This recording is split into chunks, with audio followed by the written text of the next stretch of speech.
महामार्ग पोलीस पिंपळगाव तर्फे चालक दिन उत्साहात साजरा. राज्यातील दळणवळण आणि परिवहन क्षेत्रातील महत्त्वाचा सामाजिक घटक असलेल्या चालकांचा गौरव करण्यासाठी दरवर्षी 17 सप्टेंबर हा चालक दिन म्हणून साजरा केला जातो. त्यानिमित्तानं 17 सप्टेंबर रोजी दुपारी 2 ते 4 या वेळेत महामार्ग पोलीस केंद्र पिंपळगाव येथे कार्यक्रमाचं आयोजन करण्यात आलं होतं. या प्रसंगी महामार्गावरील अवजड वाहन चालक तसंच इतर चारचाकी वाहन चालकांना थांबवून त्यांची स्वास्थ्य तपासणी करण्यात आली.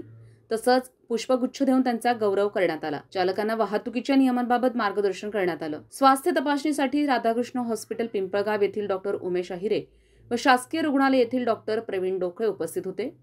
तसंच विजन हॉस्पिटल नाशिक येथील डॉक्टर विनोद विजन, डॉक्टर सृष्टी विजन, डॉक्टर गुलशन तोलानी, सुवर्णा मेढे, प्रशांत पवार, प्रवीण पाटील यांनी CPR बाबत सविस्तर माहिती देऊन प्रात्यक्षिकं सादर केली आहेत. या कार्यक्रमास पोलीस उपअधीक्षक महामार्ग पोलीस नाशिक प्रमुख पाहुणे म्हणून उपस्थित होते. तसंच पोलीस निरीक्षक भावना महाजन, सहाय्यक पोलीस निरीक्षक मीरा आदमाने, पोलीस उपनिरीक्षक माळोदे दोडे तसंच महामार्ग पोलीस केंद्रातील सर्व अंमलदार उपस्थित होते. हा उपक्रम चालकांच्या आरोग्य व सुरक्षिततेबरोबरच समाजातील त्यांच्या महत्त्वाच्या भूमिकेला अधोरेखित करणारा ठरलाय. संविधान न्यूज नाशिक.